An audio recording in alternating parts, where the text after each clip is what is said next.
आज के हमारे दल बदलू हैं, मेरा मतलब मेहमान है गुरदास मान और सोनू वालिया। लेकिन सोनू वालिया से पहले जोरदार तालियां शुरू की और उसके रबर बैंड के लिए।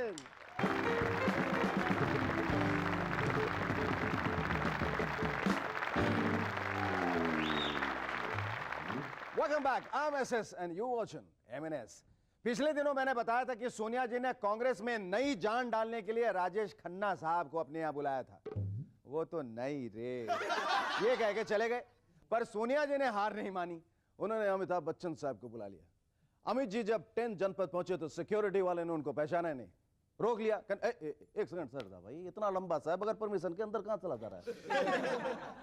सर आप कौन है बताओ तो। इस पर अब बोले, रिश्ते में तो हम सोनिया जी के भाई लगते हैं, नाम है, क्या नाम है मेरा? हाँ, अमिताभ बच्चन। अंदर पहुंचे तो सोनिया जी बोली, अमित जी प्लीज आप दोबारा पॉलिटिक्स में लौट आइए। ये रहा कांग्रेस की मेंबरशिप का पेपर, इस पे साइन कर दीजिए। मैं किसी कागज पे साइन नहीं करूंगा। मैं सबसे पहले साइन नहीं करूंगा, मैं अकेले साइन नहीं करूंगा। जाओ पहले उस आदमी का साइन लेके आओ जिसने मुझ पर बोफस का आरोप लगाया। पहले उस आदमी का साइन लेके आओ जिसने पॉलिटिक्स छोड़ने पर मुझे मजबूर किया था। उसके बाद सोनिया जी आप जिस कागज पर साइन करने को कहेंगी मैं उस कागज पर साइन करने के लिए तैयार। आजकल हर तरफ इलेक्शंस की तैयारियां चल रही हैं। हर एक पार्टी अपने मेंबर्स का दिल टटोलने में लगी। एक मंत्री जी ने अपने सहयोगियों से पूछा, मान लीजिए अगर विपक्षी दल आप सबको पार्टी बदलने के लिए 1-1 करोड़ रुपए दे तो आप क्या कदम उठाएंगे? सर हम उस पार्टी की तरफ लंबे से लंबा कदम उठाएंगे। अरे डॉक्टर खुजली, मतलब डॉक्टर खोजी, ये क्या है? ये फ्री इलेक्ट्रिसिटी डिवाइस है, इससे मुफ्त में बिजली मिलती है। ये फ्री इलेक्ट्रिसिटी डिवाइस है? हाँ, मुफ्त में बिजली मिलेगी? बिल्कुल। कैसे? ये इसको यूं यूं यूं यूं यूं यूं यूं यूं घुमाया और ये आपका जो बिजली का खंभा ना घर के पास, ये उसमें जाके अटक गया। ओहो, ये जाके अटक गया। हाँ, लेकिन अगर कोई चेकिंग करने के लिए आया तो फिर क्या करेंगे? इसको वापस यूं यूं यूं यूं खींचा और जैसे ये उधर खींचा था वैसे इसको वापस ले लिया। अरे वाह वाह वाह। एक बात बताओ, ये पत्थर किस लिए? अर्थिंग के लिए, simple. How intelligent. Thank you very much. Doctor खोजी आप कुछ भूल रहे हैं। क्या? वही जो मेरे हाथ में दे दिया कुछ नहीं। एमएनएस के विश्वस्त सूत्रों से पता चला है कि महेश भट्ट साहब इन दोनों कारगिल पर डॉक्यूमेंट्री फिल्म प्लान कर रहे हैं। जब ये बात उन्होंने पूजा भट्ट को बताई तो उन्होंने बिना सोचे समझे झट से अपने फेवरेट अंकल लालू जी को फोन कर दिया। लालू जी प्रणाम, मैं पूजा बोल रही हूँ। पापा किसी कारगिल साहब पे फिल्म बनाना चाहते हैं, मैं चाहती हूँ उसमें कारगिल का रोल आप ही करें। इस पर लालू जी बोले, बिटिया कारगिल का नाम तो हम भी बहुत सुना हूं पर उसको कभी देखा नहीं हूं। तो कहा ना आजकल हम इलेक्शनवा में बहुत बिजी हूं, तुम एक काम करो, कारगिल वाला रोल अवतार गिल से करवा। एक खबर के अनुसार अपने देश में ग्रेजुएट चपरासियों और चौकीदारों का परसेंटेज काफी बढ़ता जा रहा है। कल हमारे प्रोडक्शन हाउस में सबके चले जाने के बाद भी ऑफिस की एक बत्ती जल रही थी। मैनेजर साहब की जब नजर पड़ी तो उन्होंने अपने बीए पास चौकीदार से पूछा, इस जलती हुई बत्ती के लिए कौन जिम्मेदार है? चौकीदार ने कहा, सर थॉमस अल्वा एडिसन। आजकल बहुत सारे कांग्रेसी सोनिया जी के प्रति कुछ ज्यादा ही बढ़ चढ़कर अपनी वफादारी का प्रदर्शन कर रहे हैं। कल पार्टी ऑफिस में एक कांग्रेसी कह रहा था, जब तक सूरज है, चांद है, तारे हैं, सोनिया जी हम आपके साथ हैं। इस पर सोनिया जी घबरा के बोली, तो क्या उसके बाद आप लोग कांग्रेस छोड़ देंगे? आजकल जिस तरह से बच्चन साहब की फिल्में चल रही हैं, वो पत्रकारों के सवालों का जवाब कुछ इस तरह से देने लग गए। फिल्म की रिलीज वाले दिन, सर आपकी फिल्म कैसी चल रही है? फिल्म कैसी चल रही है? अच्छी चल रही है। तीसरे दिन, सर आपकी फिल्म कैसी चल रही है? बस चल रही है। एक हफ्ते बाद, सर आपकी फिल्म कैसी चल रही है? तो चली गई। कल एक ओरिजिनल फिल्म राइटर साहब से मेरी मुलाकात हो गई। वो अपनी सफलता का राज कुछ इस तरह से बता रहे थे।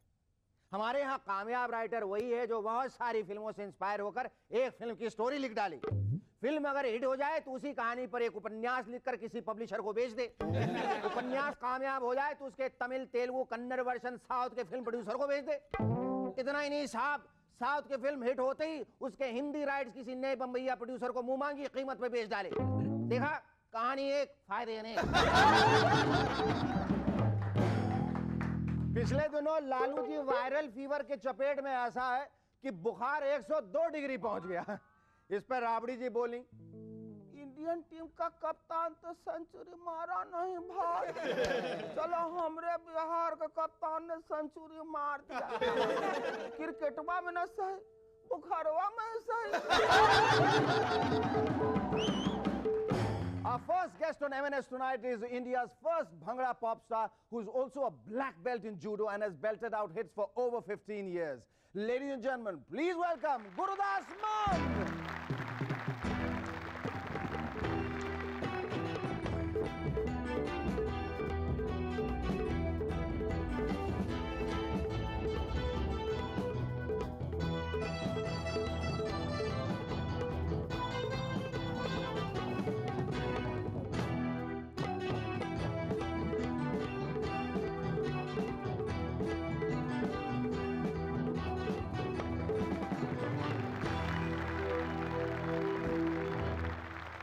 बहुत बहुत शुक्रिया जी, आप शो चाहे। ये बताइए गुरदास जी, आप इतने मशहूर, इतने मकबूल सिंगर हो, एक्टर भी हो, ये बीच में जो आपने जूडो का ब्लैक बेल्ट क्यों लिया था? लोगों को डरा धमका के काम लेने के लिए? नहीं, अपनी सेहत को बरकरार रखने के लिए और दुश्मनों से बचने के लिए, क्योंकि आजकल दुश्मन हमारे ऊपर ही नहीं, सिर्फ मुल्क के ऊपर भी छाए हुए हैं। हाँ हाँ, और इस वजह से भी लिया कि प्रोफेशनली अगर कोई कंपटीशन हो जाए तो उसका भी सामना ब्लैक बेल्ट से किया जा सकता है, किसी को नजदीक नहीं आने दें। बिल्कुल, इसीलिए बांधी हुई गुरदास जी, मेरे ख्याल से आप हिंदुस्तान के पहले जेन्युइन, अनअडल्टरेटेड, अनरीमिक्स्ड, पहली धार के पॉप स्टार हो। बाकी जितने सारे नकलची हैं क्लोन से। First of its kind. Sir ji, दुआओं के लिए बहुत बहुत शुक्रिया। मैं तो यही कहूँगा कि ये सब उसकी मालिक की कृपा है। नहीं, कृपा तो है, आपने मेहनत भी बहुत की है। I think you deserve it so well. आपने शुरुआत कैसे की, कैसे दिमाग कैसे आया ये करना है मुझे? कुछ भी चीज़ें ये दिमाग में लाने की बात नहीं होती, ये तो अपने आप ही होने वाले प्रोसेस है। जैसे गाना कोई सिखाने के लिए भेजें तो वो सीख के नहीं आ सकता, क्योंकि जिसके अंदर ही नहीं है तो वो गाएगा कैसे? अच्छा, दिल दे नाल तुहाड़ा कुछ ज्यादा ही करीबी रिश्ता लगता है। पहले दिल दा मामला है ते हुण दिल होना चाहिए जवां। ओ पाजी गल की है, दिल सेंटर दी गवर्नमेंट है, एक बारी जे टूट गई तेरे पल्ले कुछ नहीं रहना, हो जू लुट गई।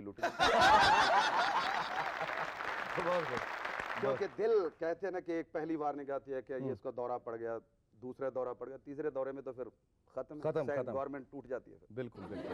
अच्छा गुरदास जी, आपने जो गानों के अलावा ये फिल्मों में जो कदम रखा है, शहीद मोहब्बत, बूटा सिंह और शहीद उधम सिंह, ये अचानक ये जो एक्टिंग करने की लालसा जो आपके अंदर पैदा हुई है वो कैसे हुई? और ये भी हम जानना चाहेंगे लंदन के वेम्बली स्टेडियम में आपने परफॉर्म किया, जहाँ इतनी बड़ी तादाद में लोग आपको सुनने आए, उसका क्या रिएक्शन था उन लोगों का और आपका क्या रिएक्शन था? Stay with us, we'll be back in a moment to chat some more with Gurdas Mann.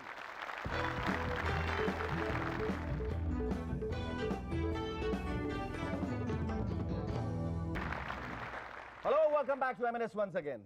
Gurdas ji, हम बात कर रहे थे कि आप गाने से आपने अचानक फिल्मों में कदम रखा। दो फिल्में जो बहुत प्रोमिनेंस में आई, अभी बहुत लोगों ने देखा, सराहा, तो उसका ख्याल कैसे आया कि गाने को साइडलाइन करके आपने फिल्मों में काम करना शुरू कर दिया? नहीं शेखर जी, मैं जब शुरू किया था, मेरा फर्स्ट एल्बम जो रिकॉर्ड हुआ था HMV की तरफ से 82 में हुआ था। तो 82 में ही हमारी एक फिल्म बनी थी। दूरदर्शन से किसी प्रोड्यूसर ने देखा कि ये लड़के में कुछ है। फर्स्ट फिल्म उस वक्त हुई थी, मामला गड़बड़ उसका नाम था। अच्छा। पहली फिल्म, उसके बाद लॉन्ग दा लिश्कारा फिल्म, पंजाबी की फिल्म रिलीज हुई, दोनों सुपर हिट, बहुत अच्छी। हाँ गुरदास जी, ये जो आपने अभी परफॉर्म किया लंदन में वेम्बली स्टेडियम में, इतना बड़ा क्राउड आया, इतनी बड़ी तादाद में लोग आपको देखने आए, तो क्या आपने क्या सोचा था? मतलब कोई आशंका थी, कोई दिल में शक था, या आप पूरे कॉन्फिडेंट रहते हैं कि जब गुरदास मान जी जाएंगे तो स्टेडियम जो फुल होने ही वाला है। नहीं, मैं बिल्कुल वैसे ही घबराता हूँ जैसे एक बच्चा पेपर देने जाता है, एग्ज़ाम देने के लिए जाता है। मेरे लिए हर परफॉर्मेंस मेरे लिए एक इम्तिहान होती है। गुरदास पाजी, ये जो अभी अभी फिल्म रिलीज हुई सिर्फ तुम, जिसमें आपका एक बड़ा ही रंगीला लल्लन टाप गाना है, जिसमें आप माशाल्लाह एक कुड़ी को प्लेटफॉर्म में छेड़ रहे हैं, ट्रेन में छेड़ रहे हैं, कभी इधर छेड़ रहे हैं, कभी उधर छेड़ रहे हैं। वो गाना देखते मुझे ऐसा लग गया था कि अगर कोई ये गाना कर सकता है तो सिर्फ तुम। आपको भी ऐसा ही लगा था? वो कैसे करने की सोची आपने? नहीं, उसमें एक गाने के तौर पे वही कह रहा हूँ, कैमियो किया आपने। बुलाया था, ये गाना था। पाजी, ये तो आप भी मानोगे और सारी जनता मानेगी कि जिस प्रोग्राम में गुरदास मान जी आए और दिल दा मामला गाए बगैर चले गए, वो प्रोग्राम अधूरा है। इसलिए पाजी गा दो प्रेस्टीज दा मामला। बहुत बहुत शुक्रिया, बहुत बहुत शुक्रिया, बहुत बहुत शुक्रिया। आगे अभी क्या भविष्य की क्या योजना है, क्या क्या विचार क्या है अभी, मतलब क्या करना चाहते हैं अभी? तो इतने मशहूर हो गए आप, इतनी काबिलियत है आप में, आप गाना भी अच्छा गाते हैं और एक्टर भी अच्छे हैं, फिल्में भी कर ली, अब क्या करना चाहते हैं जिंदगी में? जिंदगी में मैं तो उसके ऊपर वाले के ऊपर छोड़ रखा है, जैसा भी है। कोई प्लानिंग नहीं करता, जब प्लानिंग करता हूं तो प्लानिंग फेल हो जाती है। हाँ, ये बात भी है। मैं रात को ये सोच के सोता हूँ कि मतलब कल सुबह उठ के यार सुबह एक्सरसाइज करें, सुबह 10 बजे से पहले उठा ही नहीं जाता। अच्छा, प्लानिंग ही फेल हो जाती है। तो ऐसे में आदमी को क्या देता है? आदमी फक्त बहाना है, खुदा देता है। वो जब देता है तो बेहिसाब देता है, और जब लेता है तो चमड़ी उतार लेता है। क्या बात। आप अगर जहर भी दें तो करूं शुक्र अता, कोई अपना ही समझ करके तो सजा देता है। तो उसके ऊपर छोड़ दो। बहुत मेरे ख्याल से उसकी असीम अनुकंपा है आपके ऊपर, बहुत ज़्यादा मेहरबानी है। वो मेहरबानी हमेशा आपके ऊपर बनी रहे, आपके सिर पे उसका साया है, हम यही उम्मीद करते हैं। Thank you, it was wonderful talking, thank you. Our second guest on M&S tonight was a popular model who went on to become Miss India and is now a known actress. Ladies and gentlemen, please welcome Sonu Walia.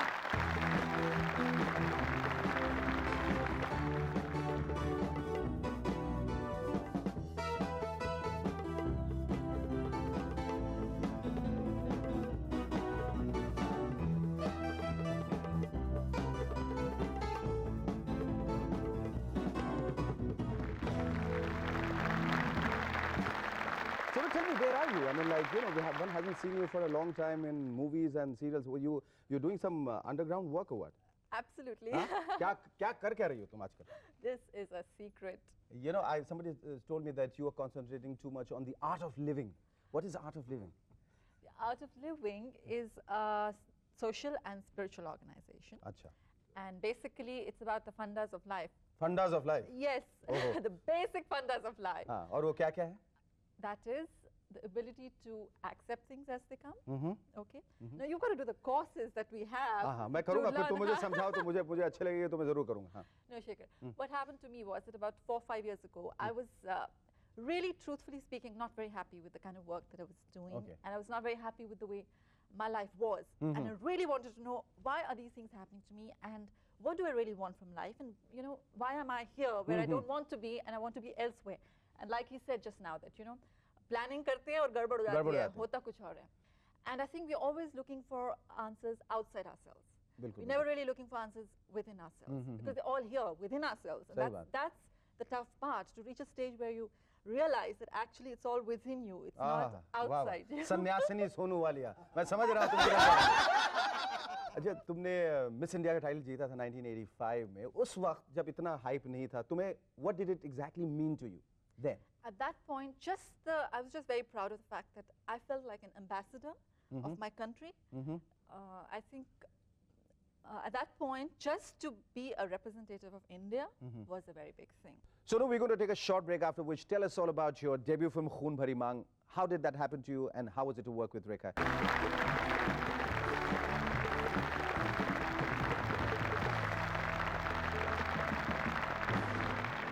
Hello, welcome back to M&S once again.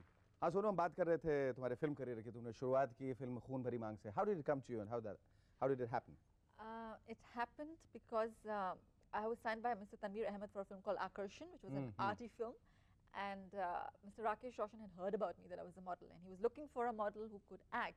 And so then he came and he saw the rushes, and then he said, "Acha, chalo, acting aati hai." Then he said, "Par isko dance aata hai ki nahi? Mere to dance sequences hain." So there was another film called Mahadev, which I had signed, in which I just a couple of dances, and, you know. So he came and he saw those rushes and he said, "Ha, dance bhi aata hai. Acha, theek hai," you know.